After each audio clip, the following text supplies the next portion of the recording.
পরমাত্মা শ্রীকৃষ্ণের বাণী গীতা শাস্ত্র বস্তুত গুরু শিষ্যের পরস্পর কথোপকথন।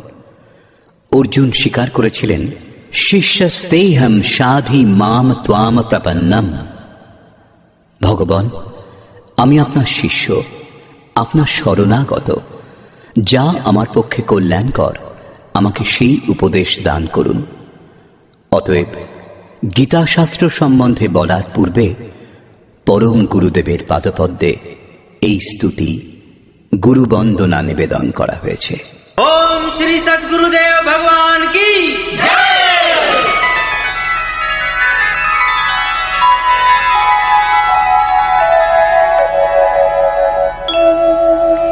जय सद्गुरुदेवं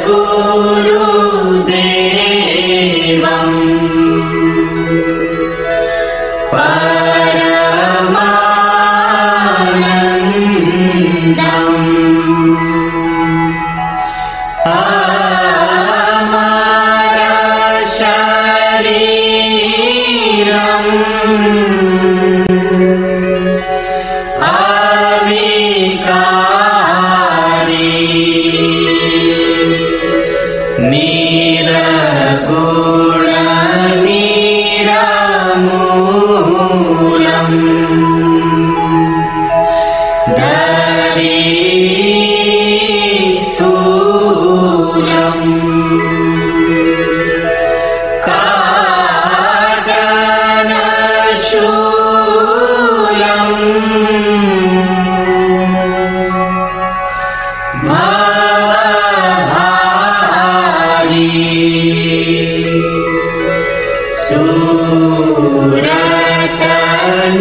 संसारी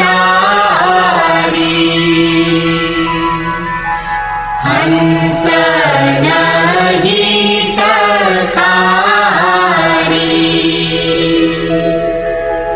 जग पगुधारी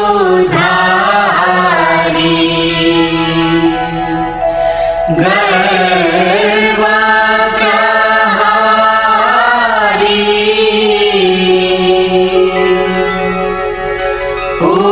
उपकारी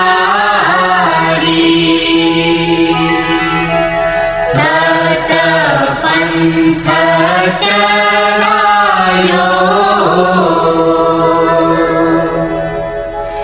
भरम मिटायो रूप लखायो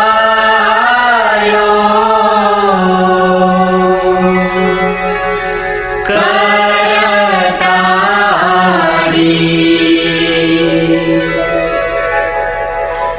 यह शिष्य है तेरो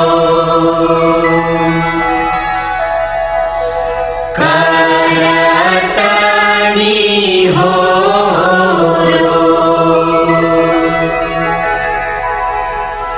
मोह पर धेरो प्राणधारी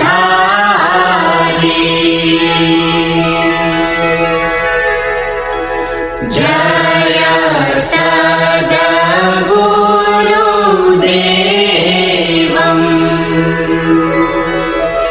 परमानन्दम्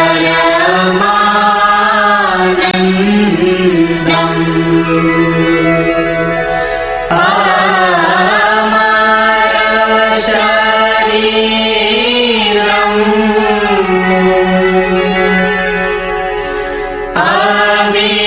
अविकारी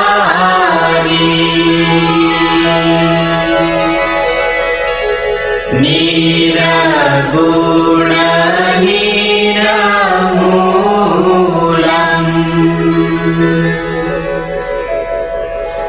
धरी स्थूलम्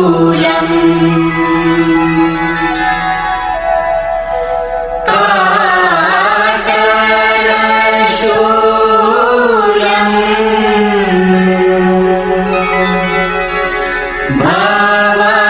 भवभारी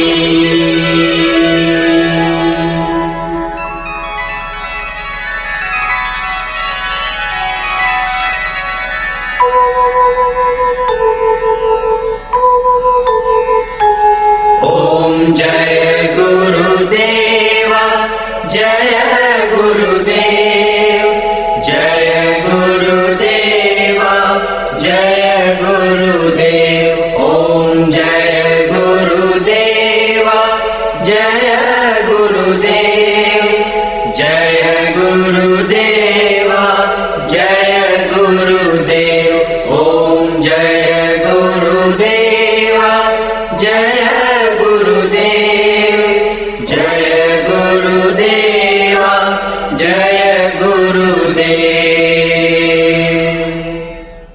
অমৃত অংশজাত ভ্রাতা ও ভগ্নীগণ, যে মহাপুরুষ সকল বেদ সংকলন, বেদান্ত প্রবর্তন, মহাভারত এবং ভাগবত রচনা করেছেন, তিনি যে গ্রন্থটিকে শাস্ত্র সংজ্ঞা দিয়েছেন তা হল ভগবান শ্রীকৃষ্ণ উক্ত গীতা। বর্তমানে বিভিন্ন ধরনের পূজা পদ্ধতি এবং পরস্পর বিরোধী সংগঠনগুলি ধর্মের নামে প্রচলিত, যদিও ধর্মের উদ্দেশ্যই হল একমাত্র পরমাত্মার অনুসন্ধান করা।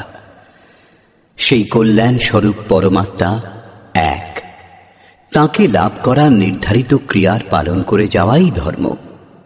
যখন একমাত্র পরমাত্মা বিদ্যমান, তাঁকে লাভ করার ক্রিয়াও একটাই, তাহলে এত মতান্তর কেন? এর সমাধান করার জন্য প্রকাশিত হল যথার্থ গীতার সারাংশ, গীতার দিব্যবাণী। ধর্মের সহজ স্বরূপ এবং ধর্মলাভের জন্য নির্ধারিত ক্রিয়ার ক্রমবদ্ধ এবং সম্পূর্ণভাবে বর্ণিত যোগেশ্বর শ্রীকৃষ্ণ উক্ত এই গীতা শাস্ত্র। বিশ্বের প্রত্যেক মহাপুরুষ সাধনা সম্বন্ধে যেটুকু বলেছেন সে সমস্তই এবং বহু গোপনীয় স্থিতি অবস্থার স্পষ্ট বর্ণনা শুধুমাত্র গীতা শাস্ত্রেই রয়েছে।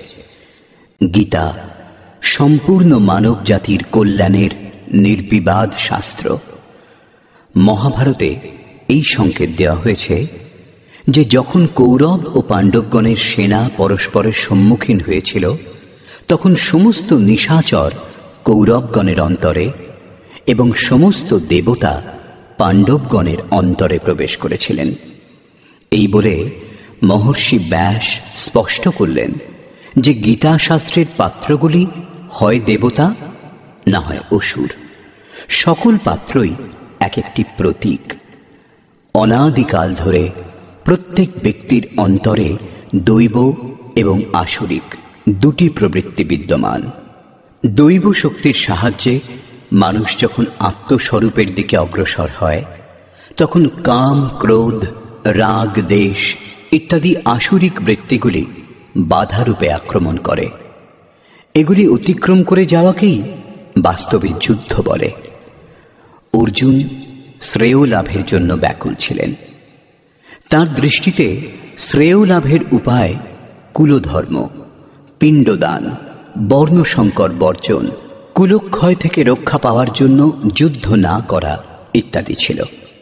শুধুমাত্র এই শঙ্কাগুলির সমাধানের জন্য ভগবানকে 18 অধ্যায়ের গীতা শাস্ত্রের উপদেশ দান করতে হয়েছিল। অবশেষে জিজ্ঞাসা করেছিলেন, তোমার মোহ নাশ হয়েছে কি? অর্জুন স্বীকার করেছিলেন, ভগবান, আমার মোহ নাশ হয়েছে। এখন থেকে আমি সেই রূপ আচরণ করব যেরূপ ভগবান উপদেশ দান করেছেন। প্রকৃতপক্ষে এই সংশয় শুধু অর্জুনেরই ছিল তা নয়, এই সংশয় মানুষ মাত্রেরই যে হিতকর কোনটি, কোন উপায়ে শ্রেয় লাভ হবে।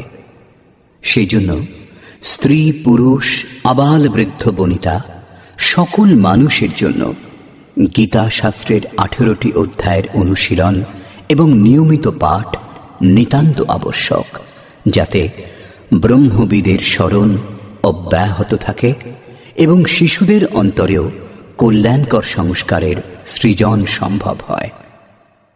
গীতা জ্ঞান লাভ না করে কোনো মানুষ ঈশ্বর লাভের পথে অগ্রসর হতে পারবে না। অক্ষয় সুখ, শাশ্বত শান্তি, ইহজগতে সমৃদ্ধি এমতো শঙ্কাগুলির সমাধানের জন্য গীতা শাস্ত্রের বাণী প্রচার করা হয়েছে। এই বাণী নিয়মিতভাবে শ্রবণ করে পরিজন এবং স্বজন সমুদয়কে সুসংস্কৃত করুন। বিশ্বের সকল দেশের অধিবাসীদের জন্য গীতা শাস্ত্র অমৃতবাহী। গীতা আপনার শাস্ত্র। এটা অত্যন্ত গৌরবের বিষয় যে 5000 বছরেরও বেশি অতিবাহিত হবার পর শ্রীকৃষ্ণের যথার্থ বাণী সম্বন্ধে আপনাকে অবগত করানো হচ্ছে। জন্ম জন্মান্তরের কুরীতিগ্রস্ত মনের আবিলতা দূর করে চিন্তনের প্রশস্ত পথে চলার জন্য যথার্থ গীতার এই দিব্যবাণী প্রাতঃকালে অবশ্যই পাঠ এবং শ্রবণ করুন। একমাত্র পরমাত্মাতে শ্রদ্ধা এবং সমর্পণের সংবাদবাহক গীতা শাস্ত্র সকলকে পবিত্র করার জন্য উন্মুক্তভাবে আহ্বান করেছে। বিশ্বের যে কোনো স্থানের নিবাসী, ধনী অথবা গরিব, কুলীন বা আদিবাসী, পুণ্যাত্মা এবং পাপী, স্ত্রী এবং পুরুষ, সদাচারী এবং অত্যন্ত দুরাচারী সবারই গীতায় প্রবেশের অধিকার রয়েছে। বিশেষ করে পাপীদেরই উদ্ধারের সুগম পথের নির্দেশ দিয়েছে গীতা শাস্ত্র। পুণ্যাত্মাগণ তো সবসময়ই ভজনা করেন। নিবেদিত হল সেই গীতা শাস্ত্রের অদ্বিতীয় ব্যাখ্যা, যথার্থ গীতার দিব্য সন্দেশ।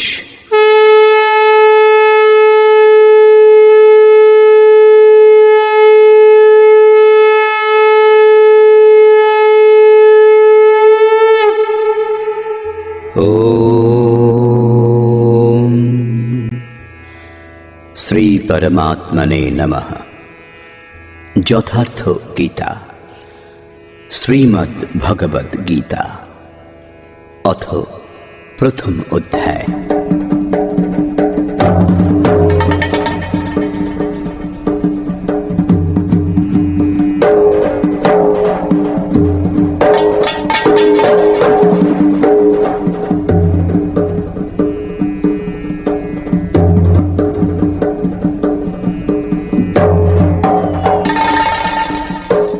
ধৃতরাষ্ট্র উবাচ।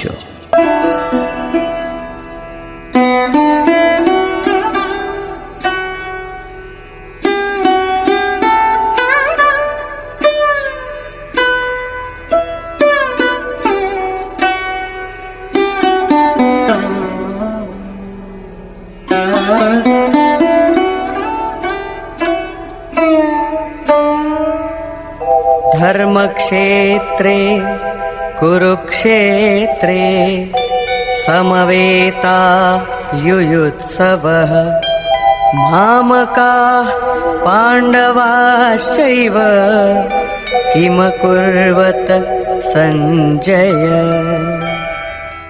ধৃতরাষ্ট্র জিজ্ঞাসা করলেন, হে সঞ্জয়, ধর্মভূমি কুরুক্ষেত্রে যুদ্ধার্থে সমবেত হয়ে আমার এবং পাণ্ডুর পুত্রগণ কি করল? অজ্ঞানরূপ ধৃতরাষ্ট্র এবং সংযমরূপ সঞ্জয়। অজ্ঞান মনের অন্তরালে থাকে। অজ্ঞানাবৃত মন ধৃতরাষ্ট্র জন্মান্ধ, কিন্তু সংযমরূপ সঞ্জয়ের মাধ্যমে তিনি দেখেন ও শোনেন। তিনি জানেন যে পরমাত্মাই একমাত্র সত্য। যতক্ষণ পর্যন্ত ধৃতরাষ্ট্র থেকে উৎপন্ন মোহরূপ দুর্যোধন জীবিত থাকে, ততক্ষণ এর দৃষ্টি সদা সর্বদা কৌরবগণের উপরেই থাকে, অর্থাৎ বিকারের উপরেই থাকে। শরীর একটি ক্ষেত্র। যখন হৃদয় রাজ্যে দৈবী গুণসমূহের বাহুল্য ঘটে, তখন এই শরীর ধর্মক্ষেত্রে পরিণত হয়, এবং যখন এতে আসরিক প্রবৃত্তির বাহুল্য ঘটে, তখন এই শরীর কুরুক্ষেত্রে পরিণত হয়। কুরু অর্থাৎ কর, এই শব্দ আদেশাত্মক। শ্রীকৃষ্ণ বলছেন, প্রকৃতিজাত তিনটি গুণের বশীভূত হয়েই মানুষ কর্ম করে। ক্ষণমাত্র কর্ম না করে থাকতে পারে না। গুণত্রয় তাকে দিয়ে করিয়ে নেয়। ঘুমন্ত অবস্থাতেও কর্ম বন্ধ হয় না, সেটিও সুস্থ দেহের আবশ্যক খোরাক মাত্র। এই তিন গুণ মানুষকে দেবতা থেকে শুরু করে কীট পর্যন্ত দেহের বন্ধনেই আবদ্ধ করে। যতক্ষণ প্রকৃতি এবং প্রকৃতিজাত গুণ জীবিত, ততক্ষণ কুরু সক্রিয় থাকবে। অতএব জন্মমৃত্যুময় এই ক্ষেত্র, বিকারযুক্ত এই ক্ষেত্রই কুরুক্ষেত্র, এবং পরম ধর্ম পরমাত্মাতে প্রবেশ প্রদান করতে পারে যে পুণ্যময় প্রবৃত্তিসমূহ, সেই পুণ্যময় প্রবৃত্তিসমূহের অর্থাৎ পাণ্ডবের ক্ষেত্রই ধর্মক্ষেত্র। পুরাতত্ত্ববিদগণ পাঞ্জাব, কাশী, প্রয়াগ এবং অন্যান্য বহু স্থানের মধ্যে কুরুক্ষেত্রের নির্দিষ্ট স্থান অনুসন্ধান কার্যে রত আছেন। কিন্তু গীতাকার স্বয়ং বলেছেন, যে ক্ষেত্রে এই যুদ্ধ হয়েছিল সেই ক্ষেত্রটি কোথায়? ইদম শরীরম কৌন্তেয় ক্ষেত্রমিত্যভিধীয়তে। অর্জুন, এই দেহই ক্ষেত্র, এবং যিনি একে জানেন এবং আয়ত্তের অধীনে আনতে পারেন, তিনিই ক্ষেত্রজ্ঞ। এরপর তিনি ক্ষেত্রের বিস্তার সম্বন্ধে বললেন, যাতে 10টি ইন্দ্রিয়, মন, বুদ্ধি, অহংকার, 5টি বিকার এবং 3টি গুণের বর্ণনা আছে। এই দেহই ক্ষেত্র, এক মল্লভূমি। এর মধ্যে যুদ্ধাভিলাষী প্রবৃত্তি 2টি, দৈবী সম্পদ এবং আসুরী সম্পদ। পাণ্ডুর সন্তানগণ এবং ধৃতরাষ্ট্রের সন্তানগণ, স্বজাতীয় এবং বিজাতীয় প্রবৃত্তিসমূহ। তত্ত্বদর্শী মহাপুরুষের শরণাগত হলে এই দুই প্রবৃত্তির মধ্যে সংঘর্ষের সূত্রপাত হয়। একেই ক্ষেত্রজ্ঞের সংঘর্ষ এবং প্রকৃত যুদ্ধ বলা হয়।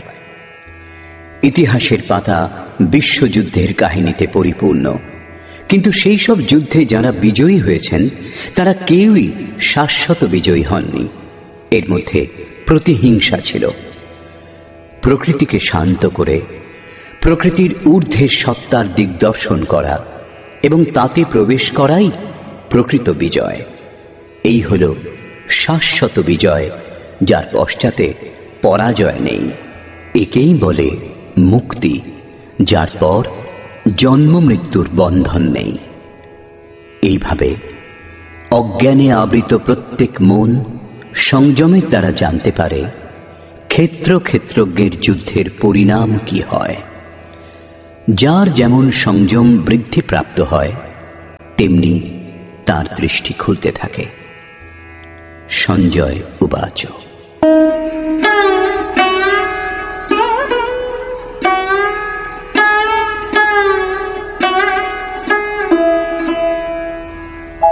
दृष्ट्वा तु पाण्डवानीकम् व्यूढम् दुर्योधनस्तदा आचार्यमुपसङ्गम्य राजा वचनमब्रवीत्। সেই সময় রাজা দুর্যোধন ব্যূহ রচনাযুক্ত পাণ্ডবগণের সেনাকে দেখে দ্রোণাচার্যের কাছে গিয়ে এই কথা বললেন। দ্বৈতের আচরণই দ্রোণাচার্য। যখন অনুভব হয় যে পরমাত্মা থেকে আমরা পৃথক, একেই বলে দ্বৈতবোধ, তখনই তাকে লাভ করার জন্য ব্যাকুলতা জেগে ওঠে। তখনই আমরা গুরুর খোঁজে বেরিয়ে পড়ি। দুই প্রবৃত্তির মধ্যে একেই প্রাথমিক গুরু বলা যেতে পারে, যদিও পরে যোগেশ্বর শ্রীকৃষ্ণই সদ্গুরু হবেন, যিনি যোগের পূর্ণ স্থিতি প্রাপ্ত মহাপুরুষ। রাজা দুর্যোধন আচার্যের কাছে যান। মোহরূপ দুর্যোধন, মোহই সকল ব্যাধির মূল ও রাজা। দুর্যোধন দূর অর্থাৎ দূষিত, যৌধন অর্থাৎ সেই ধন। আত্মিক সম্পত্তি স্থির সম্পত্তি, তাতে যে আবিলতা সৃষ্টি করে তা মোহ। এই মোহ প্রকৃতির দিকে আকৃষ্ট করে এবং প্রকৃত জ্ঞানের জন্য প্রেরণাও প্রদান করে। মোহ আছে বলেই জানার প্রশ্নও আছে, অন্যথা সকলই পূর্ণ। অতএব ব্যূহ রচনাযুক্ত পাণ্ডবগণের সেনাকে দেখে, অর্থাৎ পুণ্যজাত স্বজাতীয় বৃত্তিসমূহকে সংগঠিত দেখে মোহরূপ দুর্যোধন প্রথম গুরু দ্রোণের কাছে গিয়ে বললেন, पश्यैतां पाण्डुपुत्राणाम् आचार्यमहतीं च व्यूढां द्रुपदपुत्रेण तव शिष्येण धीमता। হে আচার্য, আপনার বুদ্ধিমান শিষ্য দ্রুপদ পুত্র ধৃষ্টদ্যুম্ন দ্বারা বুহাকার রচিত পাণ্ডুপুত্রগণের এই বিপুল সৈন্য সমাবেশ দর্শন করুন। শাশ্বত অচল পদে আস্থা রাখতে পারে যে দৃঢ় মন, তাকে বলে ধৃষ্টদ্যুম্ন। একেই বলে পুণ্যময় প্রবৃত্তি সমূহের নায়ক। সাধন কঠিন ন মন কর টেকা। সাধন কঠিন নয়, মন দৃঢ় হওয়া কঠিন। এবার বললেন সেনার বিস্তার। अत्र शूरा महेश्वासा भीमार्जुनसमायुधि युयुधानो विराटश्च द्रुपदश्च महारथः।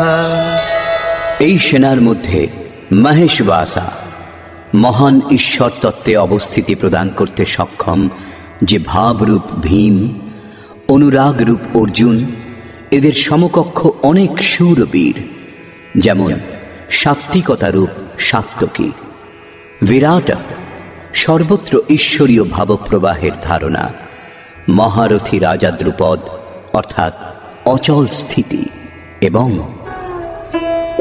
ধৃষ্টকেতুশ্চেকিতানঃ কাশীরাজশ্চ বীর্যবান পুরুজিৎ কুন্তিভোজশ্চ শৈব্যশ্চ নরপুঙ্গবঃ।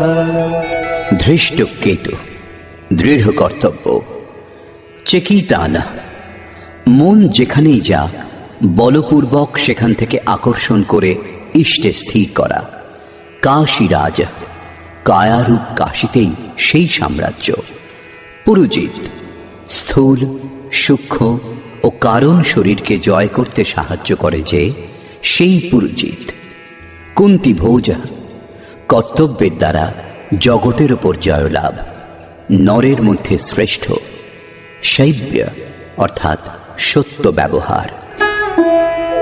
युधामन्युश्च विक्रान्तः उत्तमौजाश्च वीर्यवान् सौभद्रो द्रौपदेयाश्च सर्व एव महारथाः। এবং পরাক্রমশালী যুধামন্যু, যুদ্ধের অনুরূপ মনের বোধ, উত্তমৌজা শুভকামনায় মগ্ন সুভদ্রা পুত্র অভিমন্যু। শুভ আধার লাভ হলে মন ভয়মুক্ত হয়ে যায়। এরূপ শুভ আধার প্রাপ্ত অভয় মন ধ্যানরূপ দ্রৌপদীর পঞ্চপুত্র, বাৎসল্য, লাবণ্য, সহৃদয়তা, সৌম্যতা, স্থিরতা। এরা সকলেই এক একজন মহারথী। সাধন পথে সম্পূর্ণ যোগ্যতার সঙ্গে চলার শক্তি এরাই যোগায়। এইভাবে রাজা দুর্যোধন পাণ্ডব পক্ষের 15-20টি নামের উল্লেখ করলেন, যেগুলি দৈবী সম্পদের গুরুত্বপূর্ণ অঙ্গ। বিজাতীয় প্রবৃত্তির রাজা হওয়া সত্ত্বেও মোহই স্বজাতীয় প্রবৃত্তি সমূহকে অনুভব করতে বাধ্য করে। এরপর দুর্যোধন নিজের পক্ষের সংক্ষিপ্ত বর্ণনা করলেন। এই যুদ্ধ পার্থিব যুদ্ধ হলে সসৈন্য দলের সংখ্যা বাড়িয়ে বলতেন, বিকারের সংখ্যা কম প্রদর্শিত করলেন, যেহেতু এই বিকারগুলিকেই জয় করতে হবে। এরা বিনাশশীল। কেবল 5-7টি বিকার সম্বন্ধেই বলা হয়েছে, যাদের অন্তরালে বহির্মুখী প্রবৃত্তি সমূহ বিদ্যমান, যেমন अस्माकं तु विशिष्टाये तान्निबोध द्विजोत्तम नायका मम सैन्यस्य संज्ञार्थं तान् ब्रवीमि ते। হে দ্বিজোত্তম, আমাদের পক্ষে যে সকল বিশিষ্ট যোদ্ধা ও সেনাপতি আছেন তাদেরকে অবগত হন। আপনার অবগতির জন্য তাদের নাম বলছি। বাহ্য যুদ্ধে সেনাপতির জন্য দ্বিজোত্তম সম্বোধন অপ্রাসঙ্গিক। বস্তুত গীতা শাস্ত্রে অন্তঃকরণের 2টি প্রবৃত্তির সংঘর্ষের বর্ণনা করা হয়েছে, যেখানে দ্বৈতের আচরণই হল দ্রোণ। যতক্ষণ আমরা লেশমাত্র আরাধ্য থেকে পৃথক, ততক্ষণ প্রকৃতি বিদ্যমান, দ্বৈত বিদ্যমান। এই দ্বিকে জয় করার প্রেরণা প্রথম গুরু দ্রোণাচার্যের কাছে পাওয়া যায়। অপূর্ণ শিক্ষাকে সম্পূর্ণভাবে জানার প্রেরণা প্রদান করে। এটা পূজাস্থান নয়, এখানে শৌর্য সূচক সম্বোধন হওয়া উচিত। বিজাতীয় প্রবৃত্তির কে কে নায়ক?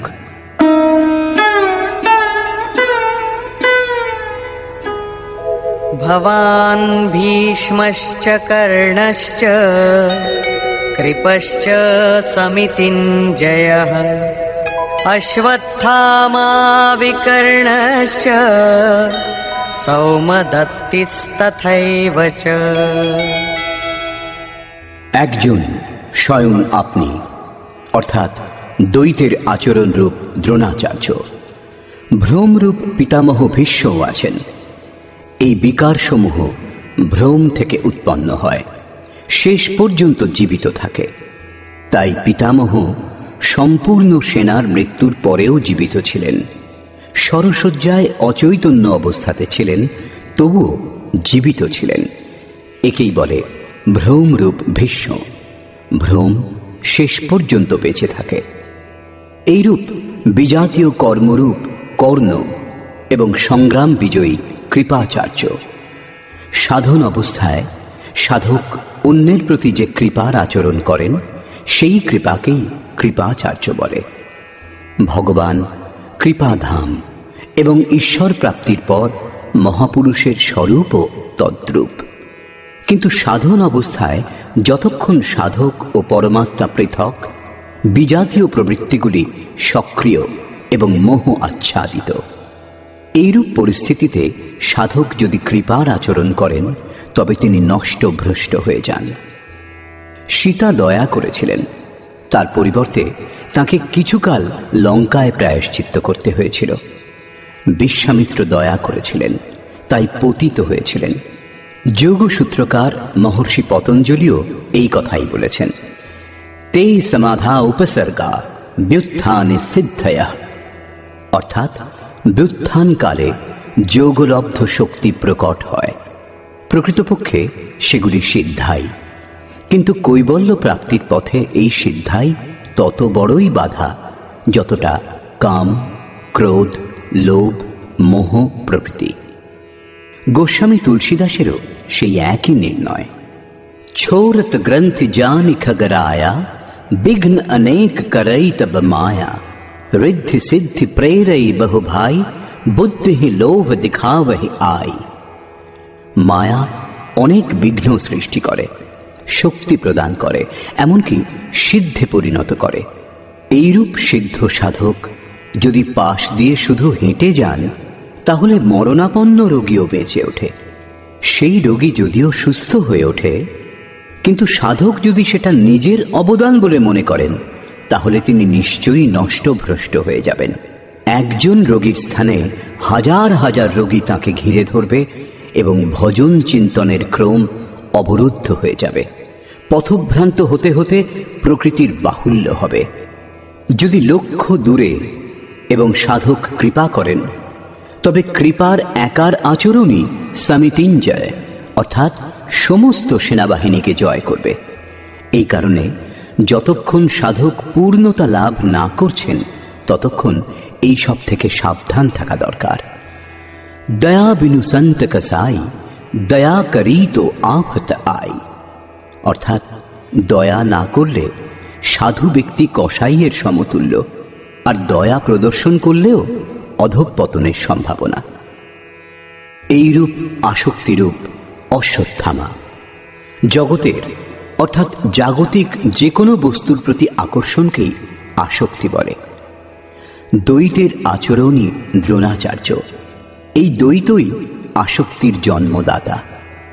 শস্ত্রধারী অবস্থাতে আচার্য দ্রোণকে বধ করা সম্ভব ছিল না, তিনি অজেয় ছিলেন।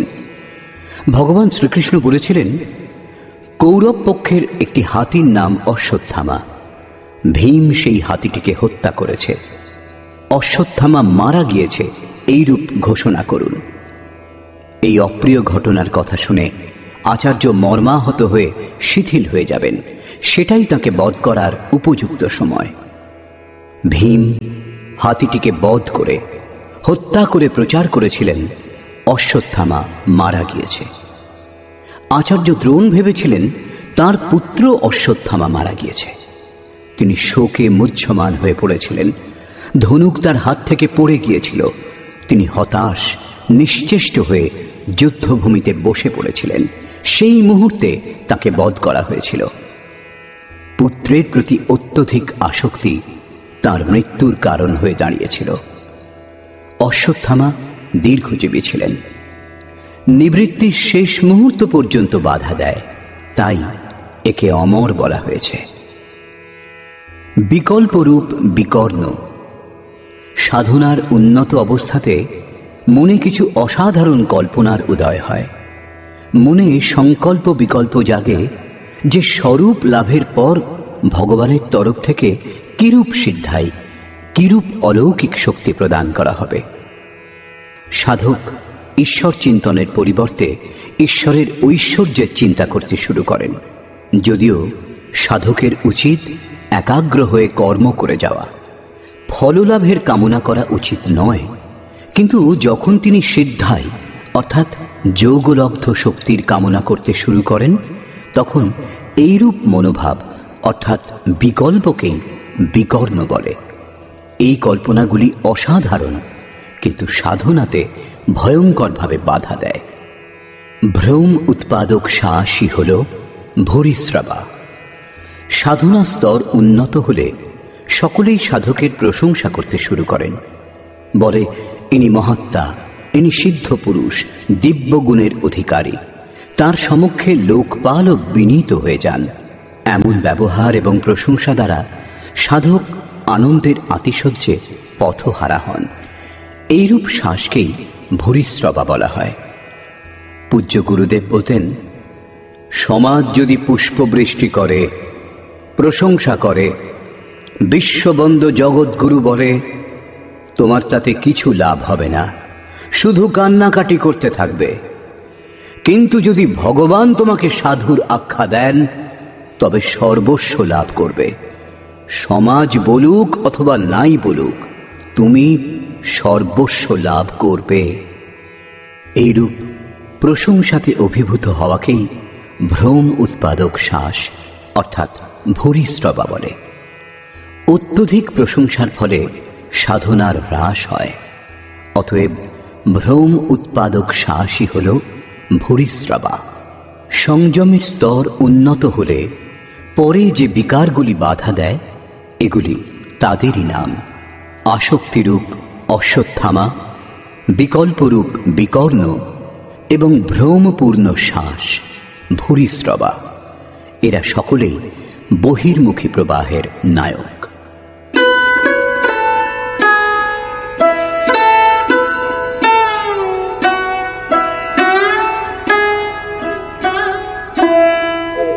अन्ये च बहवः शूराः मदर्थे त्यक्तजीविताः नानाशस्त्रप्रहरणाः सर्वे युद्धविशारदाः। আমার জন্য প্রাণ দান করতে কৃত সংকল্প অন্যান্য অনেক শূরবীর অস্ত্রে শস্ত্রে সজ্জিত হয়েছেন। সকলেই আমার জন্য প্রাণ দান করতে সংকল্পবদ্ধ, কিন্তু এদের কোনো নির্দিষ্ট সংখ্যা পরিগণিত হয়নি। এখন কোন কোন সেনা কি কি ভাব দ্বারা সুরক্ষিত তা বলছেন। অপর্যাপ্তম তদস্মাকম বলম ভীষ্মাভিরক্ষিতম পর্যাপ্তম ত্বিদমেতেষাম বলম ভীমাভিরক্ষিতম। ভীষ্ম দ্বারা সুরক্ষিত আমাদের সেনা সর্বপ্রকারে অজেয়, কিন্তু ভীম দ্বারা পরিচালিত পাণ্ডবগণের সেনা জয় করা সহজ। পর্যাপ্ত এবং অপর্যাপ্তের মতো সংশ্লিষ্ট শব্দের প্রয়োগ দুর্যোধনের আশঙ্কাই ব্যক্ত করছে। অতএব দেখতে হবে যে ভীষ্ম কোন সত্তা যার উপর কৌরব সেনা নির্ভরশীল, এবং ভীম কোন সত্তা যার উপর অর্থাৎ যে দৈবী সম্পদের উপর সম্পূর্ণ পাণ্ডব নির্ভরশীল। দুর্যোধন এবার নিজের সুব্যবস্থার জন্য নির্দেশ দিলেন।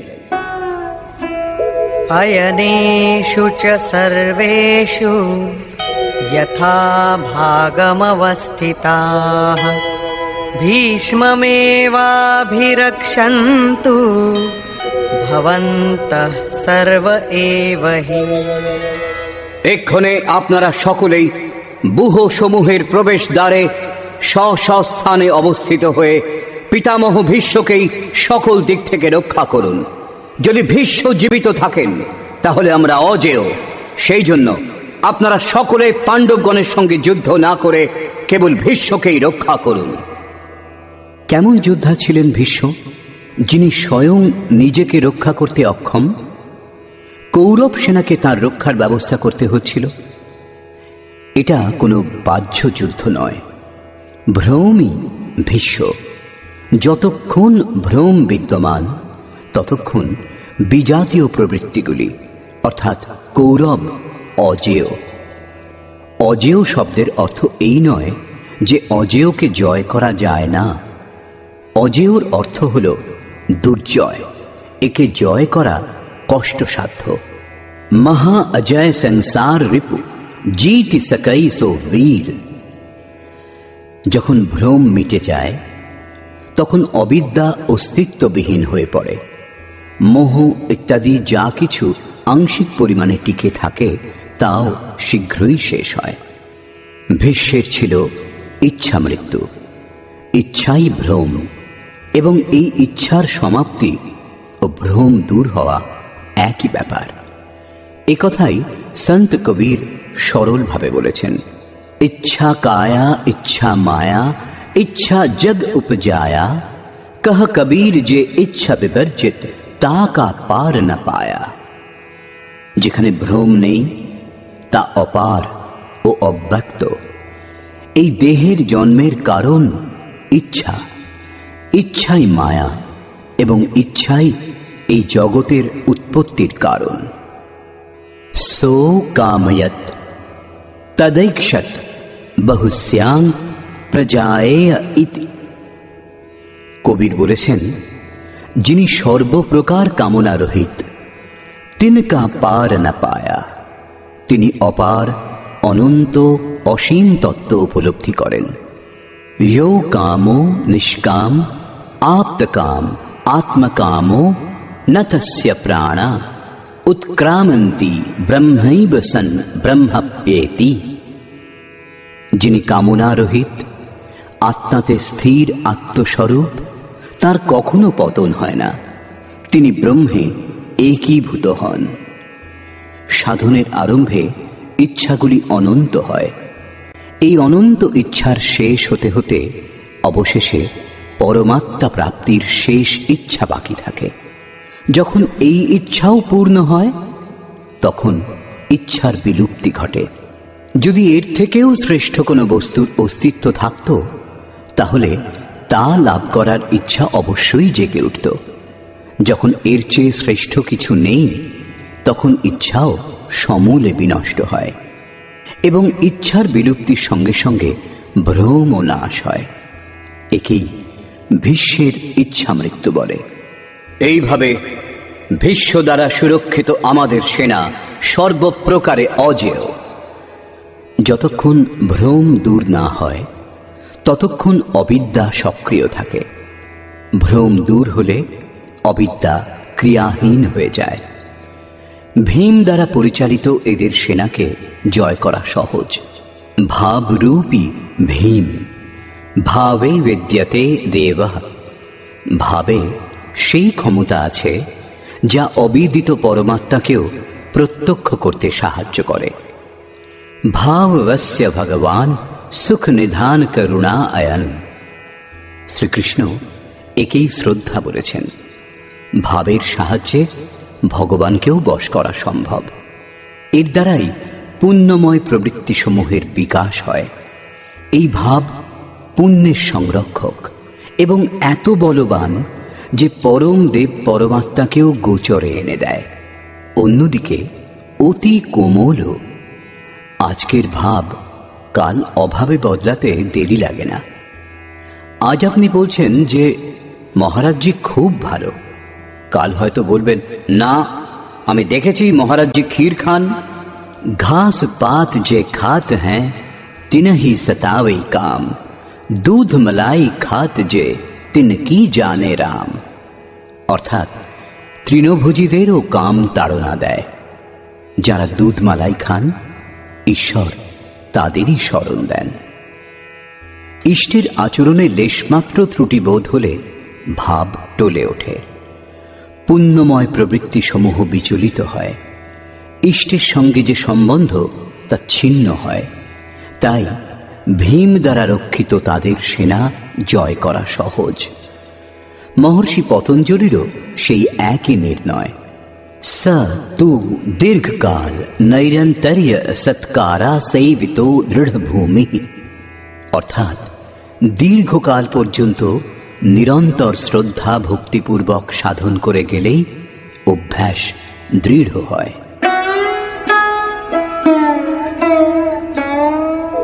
তস্য সঞ্জনয়ন হর্ষম কুরু বৃদ্ধঃ পিতামহঃ সিংহনাদম বিনদ্যোচ্চৈঃ শঙ্খম দধ্মৌ প্রতাপবান।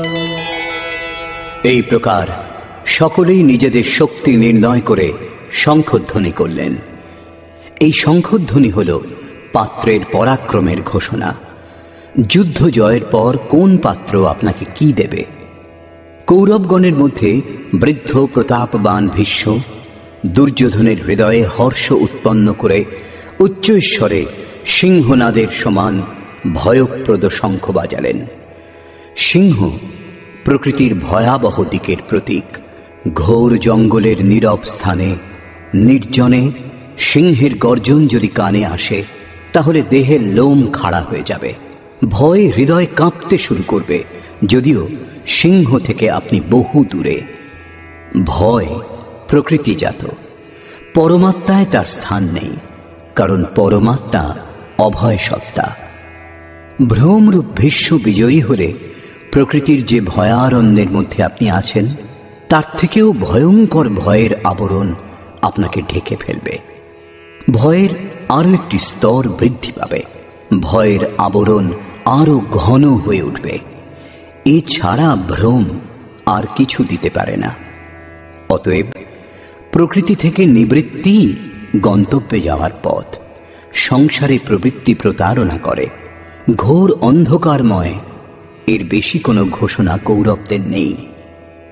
কৌরব পক্ষ থেকে কয়েকটি বাদ্য একসঙ্গে বেজে উঠল, কিন্তু সেগুলিও ভয় প্রদান করা ছাড়া আর কিছু দিতে পারল না।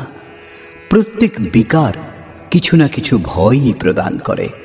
সেজন্য তারাও ঘোষণা করলেন, ততঃ শঙ্খাশ্চ ভৈর্যশ্চ পণবানক গোমুখাঃ সহসৈবাভ্যহন্যন্ত সশব্দস্তু মূলোऽভবৎ। এরপর অনেক শঙ্খ, ভেরি, ঢোল এবং রণসিংহাদি রণবাদ্যযন্ত্র একসঙ্গে বেজে উঠল। সেগুলির শব্দ অত্যন্ত ভয়ঙ্কর পরিস্থিতি সৃষ্টি করল। ভয় সঞ্চার করার অতিরিক্ত কৌরবদের কোনো ঘোষণা নেই। বহির্মুখী বিজাতীয় প্রবৃত্তি সফল হলে মোহরূপ অন্ধকার আরো ঘন করে দেয়। এরপর পুণ্যময় প্রবৃত্তি সমূহের দিক থেকে ঘোষণা করা হল, যার মধ্যে প্রথম ঘোষণাটি যোগেশ্বর শ্রীকৃষ্ণের।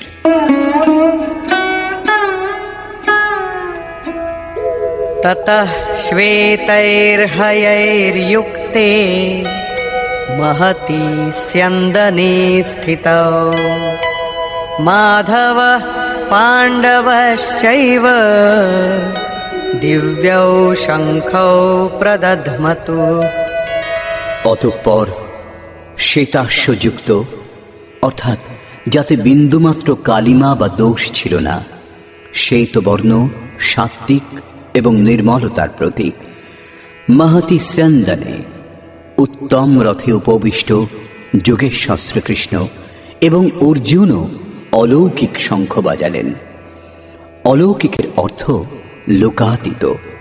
মৃত্যুলোক, দেবলোক, ব্রহ্মলোক, জন্ম মৃত্যুর ভয় যত দূর পর্যন্ত, সেই সমস্ত লোকের অতীত পারলৌকিক, পারমার্থিক স্থিতি প্রদান করার ঘোষণা যোগেশ্বর শ্রীকৃষ্ণ করলেন।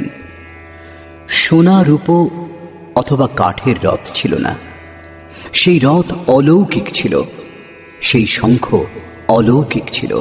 অতএব ঘোষণাও অলৌকিক। একমাত্র ব্রহ্মলোক সমস্ত লোকের ঊর্ধ্বে স্থিত। সরাসরি ব্রহ্মলোকের সঙ্গে সম্পর্ক স্থাপন করাবার ঘোষণা করলেন। কি রূপে তিনি এই স্থিতি প্রদান করবেন? পাঞ্চজন্যম ঋষিকেশো দেবদত্তম ধনঞ্জয়ঃ পৌণ্ড্রম দধ্মৌ মহাশঙ্খম ভীমকর্মাবৃকোদরः। ঋষিকেশ, যিনি হৃদয়ের সর্বস্বের জ্ঞাতা, সেই শ্রীকৃষ্ণ পাঞ্চজন্য শঙ্খ বাজালেন।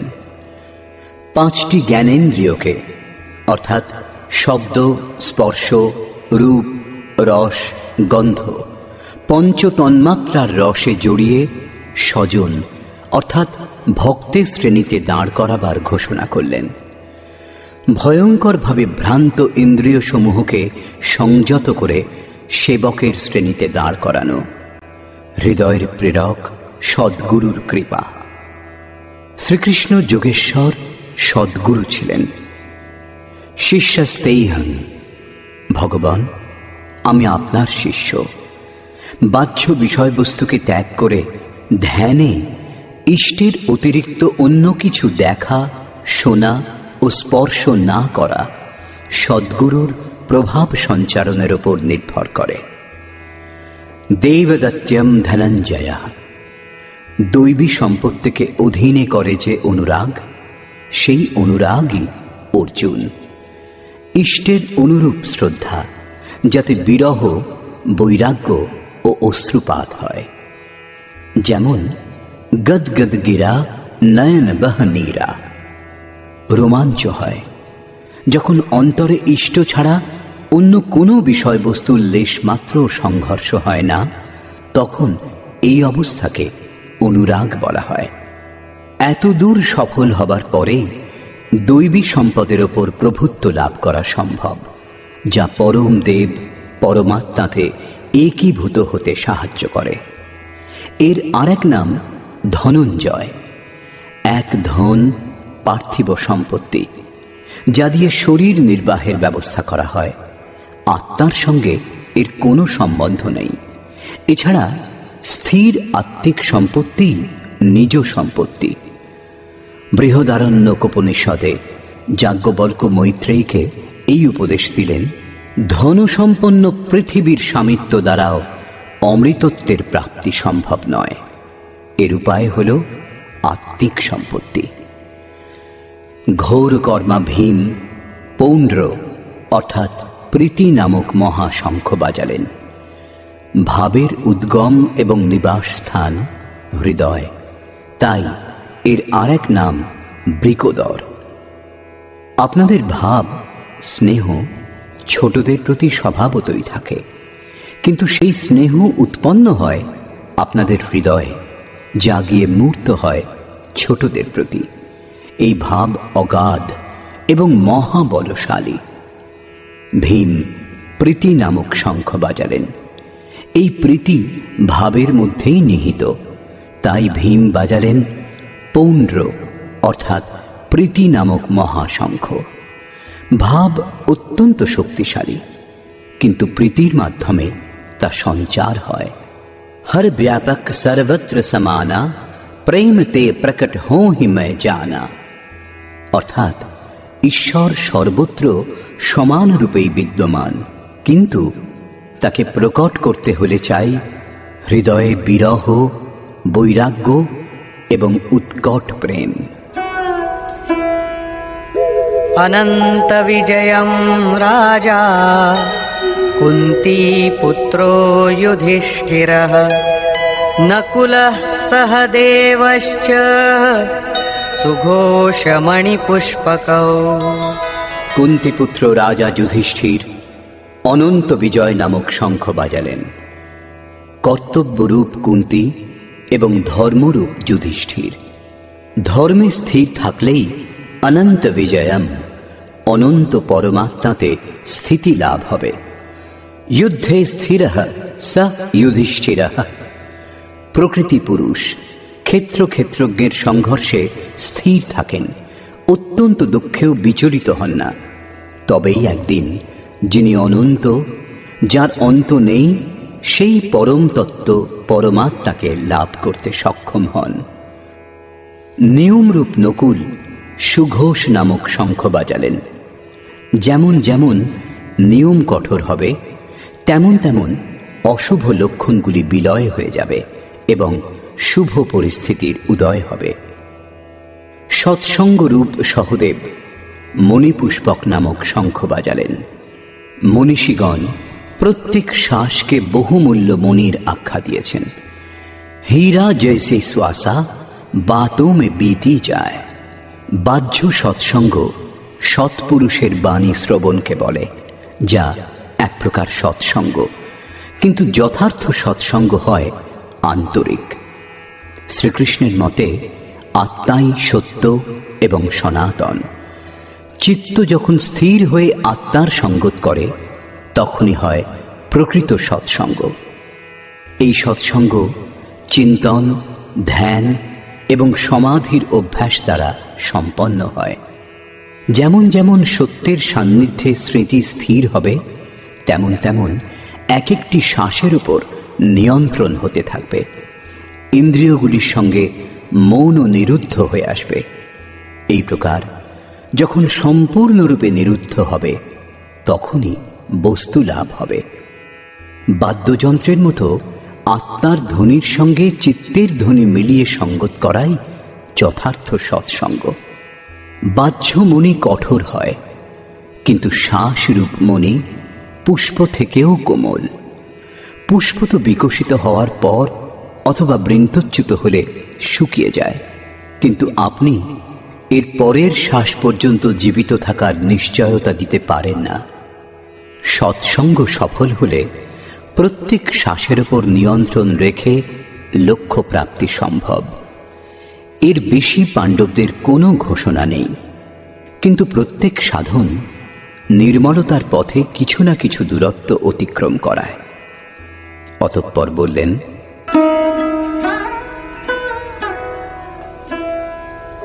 काश्यश्च परमेश्वासः शिखण्डी च महारथः धृष्टद्युम्नो विराटश्च सात्यकिश्चापराजितः। কায়ারূপ কাশী। পুরুষ যখন চারিদিক থেকে মন ও ইন্দ্রিয় সমূহকে সংযত করে কায়াতেই কেন্দ্রিত করেন, তখন পরমেশ্ববাসঃ পরম ঈশে বাস করার অধিকারী হন। পরম ঈশ্বর তত্ত্বে অবস্থান দিতে সক্ষম কায়াকেই কাশী বলে। কায়াতেই পরম ঈশ্বরের নিবাস। পরমেশ্ববাসের অর্থ শ্রেষ্ঠ ধনুর্ধারী নয়, পরন্তু পরম ঈশ বাস। শিখাসূত্রের ত্যাগই শিখণ্ডী। সাধনা পথের কিছু ভ্রান্ত ব্যক্তিরা আজকাল মুন্ডিত মস্তকে সূত্রের নামে গলার উপবিদ খুলে রাখে, অগ্নি ত্যাগ করে এবং একেই সন্ন্যাস বলে। এই ধারণা সম্পূর্ণ ভুল। বস্তুত শিখা লক্ষ্যের প্রতীক, যেখানে আপনাকে পৌঁছতে হবে, এবং সূত্র সংস্কারের প্রতীক। যতক্ষণ পরমাত্মার প্রাপ্তি না হয় ততক্ষণ সংস্কারের সূত্রপাত হতেই থাকে। ততক্ষণ ত্যাগ কোথায়? কি প্রকার সন্ন্যাস? এখনো তো তিনি পথিক। যখন প্রাপ্য বস্তুর প্রাপ্তি হয়, পূর্বের সমস্ত সংস্কারের সূত্র ছিন্ন হয়, এইরূপ অবস্থাতে সম্পূর্ণরূপে ভ্রম মিটে যায়। সেজন্যই শিখণ্ডী ভ্রমরূপে ভীষ্মের বিনাশ করে। শিখণ্ডী চিন্তন পথের বিশিষ্ট যোগ্যতারূপ মহারথীকে বলে। ধৃষ্টদ্যুম্ন দৃঢ় ও অচল মন এবং বিরাট, সর্বত্র বিরাট ঈশ্বরের প্রসার দেখার ক্ষমতা, এইসবই হল দৈব সম্পদের প্রমুখ গুণ। সাত্ত্বিক, তাই সাত্ত্বিকী। সত্য চিন্তনের প্রবৃত্তি, অর্থাৎ যদি সাত্ত্বিকতা বিদ্যমান থাকে তাহলে আর পতনের সম্ভাবনা থাকে না। এই সংঘর্ষে পরাজয় হতে দেয় না। দ্রুপদো দ্রৌপদেয়াশ্চ সর্বশঃ পৃথিবীপতে সৌভদ্রশ্চ মহাবাহুঃ শঙ্খান দদ্মুঃ পৃথক পৃথক। অচল পদে প্রতিষ্ঠাদাতা দ্রুপদ এবং ধ্যানরূপ দ্রৌপদীর পঞ্চপুত্র সহৃদয়তা, বাৎসল্য, লাবণ্য, সৌম্যতা এবং স্থিরতা, এরা সাধন পথের শ্রেষ্ঠ সহায়ক মহারথী এবং দীর্ঘ বাহুযুক্ত অভিমন্যু। এরা সকলেই পৃথক পৃথক শঙ্খ বাজালেন। বাহু কার্যক্ষেত্রের প্রতীক। মন যখন ভয়মুক্ত হয় তখন তার শক্তি বহু দূর পর্যন্ত প্রসার লাভ করে। হে রাজন, এরা সকলেই পৃথক পৃথক শঙ্খ বাজালেন। কিছু কিছু দূরত্ব সকলেই অতিক্রম করান। এদের পালন আবশ্যক, তাই এদের নাম উল্লেখ করা হয়েছে। এছাড়া কিছু দূরত্ব যেটুকু বাকি থাকে তা মন ও বুদ্ধির অতীত। ভগবান স্বয়ং অন্তঃকরণে জাগ্রত হয়ে তা অতিক্রম করান। দৃষ্টিরূপে আত্মার রথী হয়ে যান এবং সম্মুখে দণ্ডায়মান হয়ে নিজের পরিচয় দেন।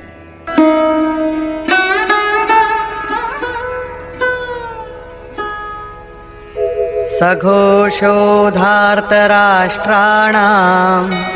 हृदयानि व्यदारयत् नभश्च पृथिवीं चैव तुमुलो व्यनुनादयन्।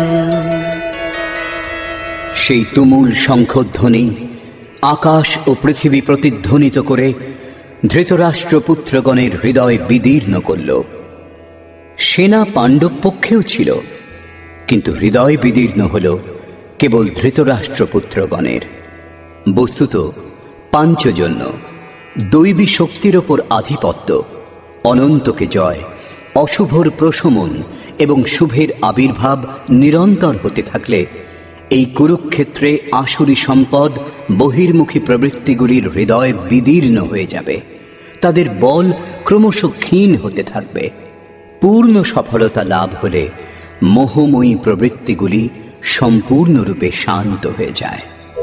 अथ व्यवस्थितान् दृष्ट्वा धार्तराष्ट्रान् कपिध्वजः प्रवृत्ते शस्त्रसम्पाते धनुरुद्यम्य पाण्डवः। ऋषिकेशं तदा वाक्यम् इदमाह महीपते। सेनयोरुभयोर्मध्ये रथं स्थापयमेच्युत। সংযম রূপ সঞ্জয় অজ্ঞানাবৃত মনকে বোঝালেন যে, হে রাজন, কপিধ্বজা বৈরাগ্যরূপ হনুমান, বৈরাগ্যই যার ধ্বজা। ধ্বজাকে রাষ্ট্রের প্রতীক বলা হয়। কারো কারো মতে পতাকা চঞ্চল ছিল, তাই কপিধ্বজ বলা হয়েছে, কিন্তু তা নয়। এখানে কপি সাধারণ বানর নয়, স্বয়ং হনুমানই ছিলেন, যিনি মান অপমানের হনন করেছিলেন। সমমান নিরাদর আদরহি। প্রকৃতির বিষয়বস্তু থেকে আসক্তির ত্যাগই বৈরাগ্য। অতএব বৈরাগ্যই যার ধ্বজা, সেই অর্জুন ব্যবস্থিত রূপে ধৃতরাষ্ট্রের পুত্রগণকে দাঁড়িয়ে থাকতে দেখে শস্ত্র চালনার মুহূর্তে ধনুক তুলে ঋষিকেশম, যিনি হৃদয়ের সর্বস্বের জ্ঞাতা, সেই যোগেশ্বর শ্রীকৃষ্ণকে বললেন, হে অচ্যুত, অর্থাৎ যিনি কখনো চ্যুত হন না, আমার রথ উভয় সেনার মধ্যে স্থাপন করুন। এখানে সারথীকে আদেশ দেওয়া নয়, ইষ্টের অর্থাৎ সদ্গুরুর প্রতি অনুরোধ করা হয়েছে। কেন স্থাপন করবেন? यावदेतान् निरीक्षेऽहं योद्धुकामानवस्थितान्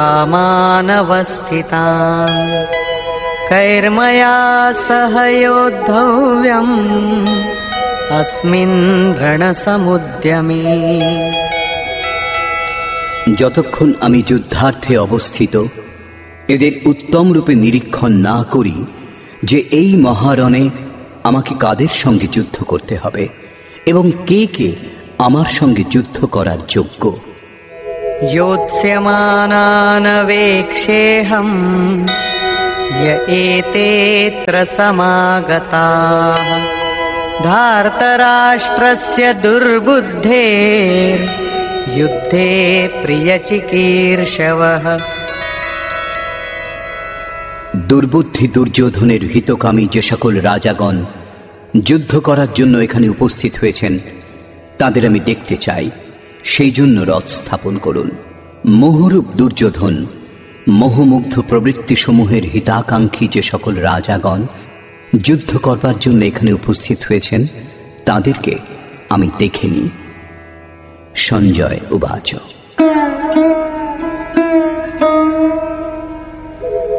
एवमुक्तो ऋषिकेशो गुडाकेशेन भारत सेनयोरुभयोर्मध्ये स्थापयित्वा रथोत्तमम् भीष्मद्रोणप्रमुखतः सर्वेषां च महीक्षिताम् उवाच पार्थ पश्यैतान् সমবেতান কুরুনীতি। সঞ্জয় বললেন, নিদ্রাজয়ী অর্জুনের এইরূপ বলার পর ভগবান শ্রীকৃষ্ণ, যিনি হৃদয়ের জ্ঞাতা, তিনি উভয় সেনার মধ্যে এবং ভীষ্ম, দ্রোণ ও মহীক্ষিতাম দেহরূপ পৃথিবীকে অধিকার করেছেন যে রাজাগণ, সেই সকল রাজাগণের সম্মুখে উত্তম রথ স্থাপন করে বললেন, হে পার্থ, সমবেত কৌরবগণকে অবলোকন করো। এখানে উত্তম রথের অর্থ সোনার উপর নির্মিত রথ নয়। সংসারে উত্তমের পরিভাষা নশ্বর বস্তুর অনুকূলতা প্রতিকূলতার উপর দেওয়া হয়, কিন্তু এই পরিভাষা পূর্ণ নয়, যা আমাদের আত্মা অর্থাৎ স্বরূপের সঙ্গে সর্বদা সহযোগিতা করে, তাই একমাত্র উত্তম, যার পর অনুত্তম অর্থাৎ মলিনতা বলে আর কিছু থাকে না। তত্রাপশ্যৎ স্থিতান পার্থঃ পিতॄনথ পিতামহান আচার্যান মাতুলান ভ্রাতॄন পুত্রান পৌত্রান সখীনস্তথা শ্বশুরান সুহৃদশ্চৈব সেনয়োরুভয়োরপি। এছাড়া সুনিশ্চিত লক্ষ্যযুক্ত পার্থিব দেহকে যিনি রথ স্বরূপ বিবেচনা করেছেন, সেই পার্থ উভয় পক্ষের সেনাদলের মধ্যে পিতৃব্যগণকে, পিতামহগণকে, আচার্যগণকে, মাতুলগণকে, ভ্রাতাগণকে, পুত্রগণকে, পৌত্রগণকে, মিত্রগণকে, শ্বশুরগণকে এবং সুহৃদগণকে অবস্থিত দেখলেন। উভয় সেনাদলের মধ্যে অর্জুন কেবল নিজের পরিবার, মামার পরিবার, শ্বশুরের পরিবার এবং সুহৃদ ও গুরুজনদের দেখতে পেলেন। মহাভারতকালের গণনা অনুসারে 18 অক্ষৌহিনী অর্থাৎ আনুমানিক 40 লক্ষের সমকক্ষ হবে, কিন্তু প্রচলিত গণনা অনুসারে 18 অক্ষৌহিনী অর্থাৎ 6.5 আরব সংখ্যায় হবে, যা আজকের বিশ্বের জনসংখ্যার সমকক্ষ। আজ সমগ্র বিশ্বে মাত্র ততই জনসমূহের জন্য বিশ্বস্তরে আবাস, খাদ্য এবং জনসংখ্যার সমস্যা সমুপস্থিত। এই বিশাল জনসমূহ অর্জুনের 3-4টি আত্মীয়ের পরিবারই মাত্র ছিল। এত বিশাল পরিবার কি কারো হয়? কখনোই না। এ সকলই হৃদয় ক্ষেত্রের ছবি।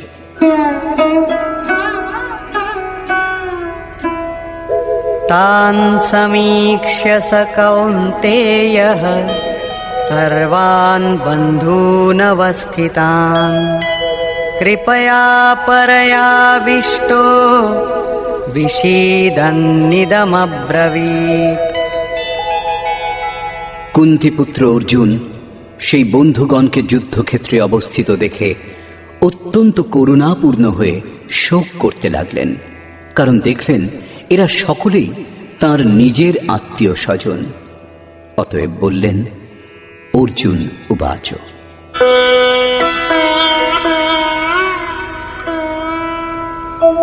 দৃষ্ট্বেমং স্বজনং কৃষ্ণ যুযুৎসুং সমুপস্থিতং सीदन्ति मम गात्राणि मुखं च परिशुष्यति वेपथुश्च शरीरे मे रोमहर्षश्च जायते। হে কৃষ্ণ, আত্মীয় স্বজনকে যুদ্ধার্থ উপস্থিত দেখে আমার অঙ্গ প্রত্যঙ্গাদি অবসন্ন, আমার মুখ শুষ্ক হচ্ছে, আমার শরীর কম্পিত ও রোমাঞ্চিত হচ্ছে। এখানেই শেষ নয়। गाण्डीवं स्रंसते हस्तात् त्वक्चैव परिदह्यते न च शक्नोम्यवस्थातुं भ्रमतीव च मे मनः। আমার হাত থেকে গাণ্ডীব খসে পড়ছে এবং চর্ম যেন দগ্ধ হচ্ছে।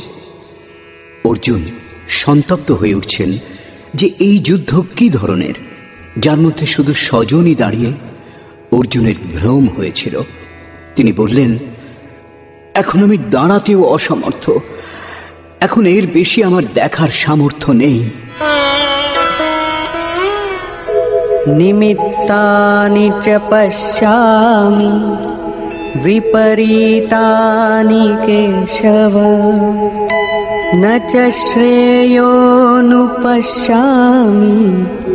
हत्वा स्वजनमाहवे। হে কেশব, এই যুদ্ধের লক্ষণও বিপরীত দেখছি। যুদ্ধে আত্মীয়দের হত্যা করলে মঙ্গল হবে এও দেখি না। কুলকে বধ করলে কল্যাণ কিরূপে সম্ভব?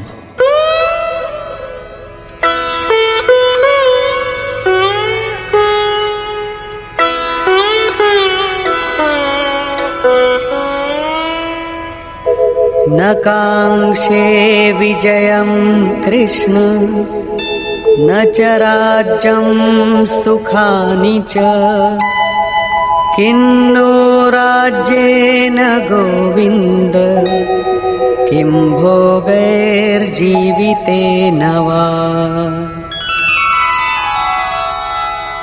সম্পূর্ণ পরিবার যুদ্ধে উপস্থিত হয়েছেন।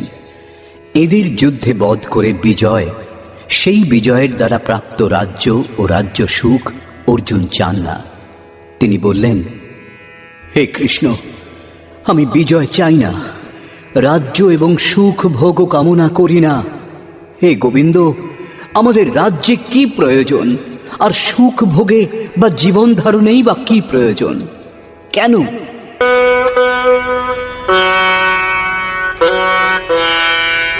येषामर्थे काङ्क्षितं नो राज्यं भोगाः सुखानि च तैमेव स्थिता युद्धे प्राणान् त्यक्त्वा धनानि च। যাদের জন্য রাজ্য ভোগ ও সুখাদি আমার অভিলষিত, সেই স্বজনগণই প্রাণের আশা ত্যাগ করে যুদ্ধে উপস্থিত হয়েছেন। আমার রাজ্য অভিলষিত ছিল, কিন্তু পরিবার নিয়ে। ভোগ সুখ ও ধনাদির পিপাসা ছিল, কিন্তু তা স্বজন ও পরিবারকে নিয়ে ভোগ করাচ্ছিল। কিন্তু যখন তারা সকলেই প্রাণের আশা ত্যাগ করে যুদ্ধে উপস্থিত হয়েছেন, তখন আমার সুখ ভোগ বা রাজ্যের প্রয়োজন নেই। এ সকলই এদের জন্য প্রিয় ছিল। এদের থেকে পৃথক হয়ে এ সকলের আমার আর প্রয়োজন নেই। যতক্ষণ পরিবার থাকে ততক্ষণ এই কামনাগুলিও থাকে। কুঁড়ে ঘরে বাস করে যে ব্যক্তি, সেও নিজের পরিবার, বন্ধু এবং আত্মীয়দের বধ করে বিশ্বের সাম্রাজ্য স্বীকার করবে না। অর্জুনের বক্তব্য এই যে ভোগ, যুদ্ধে জয়লাভ আমি চেয়েছিলাম, কিন্তু যাদের জন্য চেয়েছিলাম যখন তারাই থাকবে না, তখন আর আমার ভোগের কি প্রয়োজন? এই যুদ্ধে আমি কাকে বধ করব?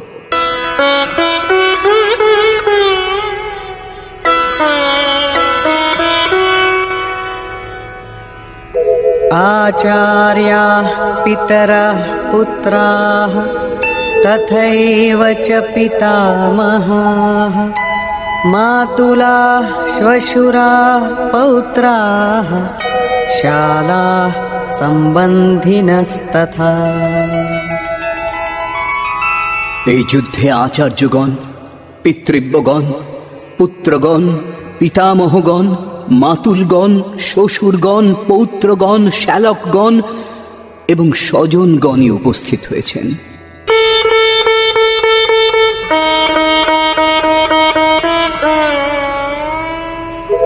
एतान्न हन्तुमिच्छामि घ्नतोऽपि मधुसूदन अपि त्रैलोक्यराज्यस्य हेतोः किन्नु मही कृते। হে মধুসূদন, এরা আমাকে বধ করলেও ত্রৈলোক্য রাজ্যের জন্য আমি এদের বধ করতে চাই না। পৃথিবী মাত্র রাজ্যের জন্য কি কথা। 18 অক্ষৌহিনী সেনার মধ্যে অর্জুন কেবল নিজের পরিবারকেই দেখতে পেয়েছিলেন। এত অধিক স্বজন বাস্তবে কারা? বস্তুত অনুরাগী অর্জুন। সাধন ভজনের শুরুতে প্রত্যেক অনুরাগী সম্মুখে এই সমস্যাই দেখা দেয়। সকলেই চায় সাধন ভজন করে পরম সত্যকে লাভ করতে, কিন্তু জ্ঞানী সদ্গুরুর সংরক্ষণে অনুরাগী সাধক যখন ক্ষেত্রজ্ঞের সংঘর্ষ অনুভব করেন, তাকে কার কার সঙ্গে যুদ্ধ করতে হবে বুঝতে পারেন, তখনই হতাশ হয়ে পড়েন। তিনি চান তার পিতার পরিবার, শ্বশুরের পরিবার, মামার পরিবার, সুহৃদ, বন্ধু এবং গুরুজন সবাই সঙ্গে থাকুন, সকলেই সুখী থাকুন এবং এদের সকলকে সুস্থিত করে তিনি পরমাত্ম স্বরূপ লাভও করে নেবেন। কিন্তু যখন জানতে পারেন আরাধনার পথে অগ্রসর হতে হলে পরিবার ত্যাগ করতে হবে, এই সম্বন্ধগুলির মোহ থেকে মুক্ত হতে হবে, তখনই তিনি অধীর হয়ে ওঠেন। পূজ্য মহারাজজি বলতেন, মৃত্যু হওয়া এবং সাধু হওয়া একই ব্যাপার। সাধুর জন্য এই পৃথিবীতে কেউ জীবিত থাকলেও গৃহ সম্বন্ধীয় কেউই থাকবে না। যদি থাকে তাহলে সম্বন্ধ বিদ্যমান, মোহ শেষ হয়েছে কোথায়? পূর্ণ ত্যাগ অর্থাৎ সম্বন্ধের অস্তিত্ব বিলীন হবার পরেই সাধক জয়লাভ করেন। এই সম্বন্ধগুলির প্রসারই জগৎ, অন্যথা জগতে আমার বলে কি আছে? তুলসীদাস কহ চিদ বিলাস জগ বুঝত বুঝত বুঝে, অর্থাৎ মনের প্রসারই এই জগৎ। যোগেশ্বর শ্রীকৃষ্ণ মনের প্রসারকেই জগৎ বলে সম্বোধন করেছেন। যিনি এর প্রভাব রোধ করতে সক্ষম হয়েছেন, তিনি চরাচর বিশ্ব জয় করেছেন। ইহৈব তৈর্জিতঃ সর্গো এষাম সাম্যে স্থিতম মনঃ। এমন কথা নয় যে কেবল অর্জুনই অধীর ছিলেন। সকলের হৃদয়েই অনুরাগ আছে। প্রত্যেক অনুরাগী ব্যাকুল হন। আত্মীয় স্বজনের স্মৃতি তাকে ব্যাকুল করে। সাধনার আরম্ভে প্রত্যেক সাধক চিন্তা করেন যে ভজন করে কিছু লাভ হলে এদের সঙ্গে তা ভোগ করা যাবে, সকলেই সুখী হবে। কিন্তু যখন এরা সঙ্গে থাকবে না, তখন সুখের আর কি প্রয়োজন? অর্জুনের দৃষ্টি রাজ্য সুখ পর্যন্তই সীমাবদ্ধ ছিল। তিনি ত্রিলোকের সাম্রাজ্যকেই সুখের পরাকাষ্ঠা ভেবেছিলেন। এর বেশি কোনো সত্য আছে একথা অর্জুন এখনো জানেন না।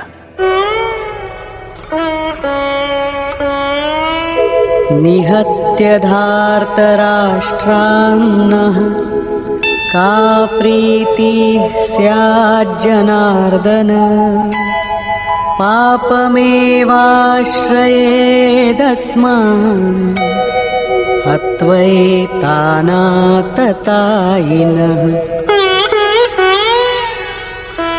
হে জনার্দন, ধৃতরাষ্ট্রের পুত্রগণকে বধ করলে আমাদের কি সুখ হবে?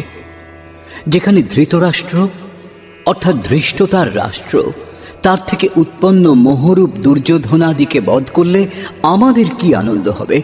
এই সকল আততায়ীকে হত্যা করলে আমাদের পাপই আশ্রয় করবে।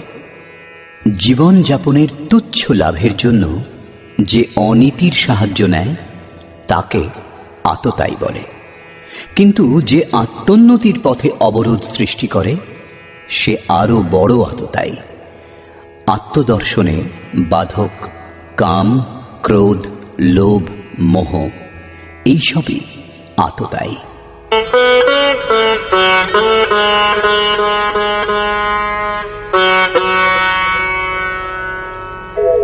তস্মান্নার্হা বয়ম হন্তুম ধার্তরাষ্ট্রান স্ববান্ধবান স্বজনম হি কথম হত্বা সুখিনঃ স্যাম মাধব। অতএব হে মাধব, স্বীয় বান্ধব ধৃতরাষ্ট্রের পুত্রগণকে আমাদের বধ করা উচিত নয়। স্ববান্ধব কিরূপে? তারা সকলেই তো শত্রু ছিল। বস্তুত শরীরের আত্মীয়তা অজ্ঞানজনিত। ইনি মামা, শ্বশুরবাড়ি, স্বজন সমুদায় এ সকলই অজ্ঞান।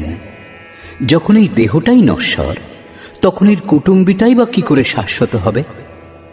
যতক্ষণ মোহ, ততক্ষণই আমার সুহৃদ, আমার পরিবার, আমার জগৎ। মোহ নেই তো কিছুই নেই। সেজন্য অর্জুন শত্রুদেরও স্বজন রূপেই দেখতে পেয়েছিলেন। তিনি বলছেন যে নিজ কুটুম্বকে বধ করে আমরা কিরূপে সুখী হব? যদি অজ্ঞান ও মোহ না থাকে তবে কুটুম্বেরও কোনো অস্তিত্ব নেই। এই অজ্ঞানই আবার জ্ঞানেরও প্রেরক। ভর্তৃহরি, তুলসীদাস এমন অনেক মহাপুরুষ বৈরাগ্যের প্রেরণা তাদের স্ত্রীর কাছ থেকে পেয়েছিলেন। কেউ বা বিমাতার ব্যবহারে ব্যথা পেয়ে বৈরাগ্যের পথে এগিয়ে গেছেন, এও দেখা গেছে।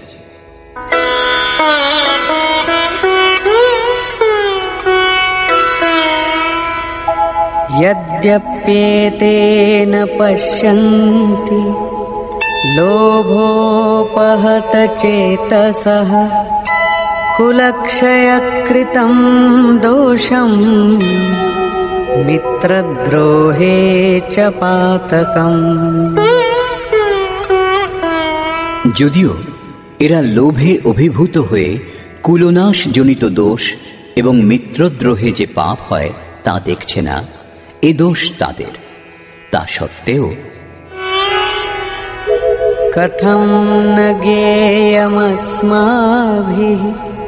পাপাদস্মাन् নিবর্তিতুম কুলক্ষয়কৃতম দোষম প্রপশ্যদ্ভির্জনার্দন।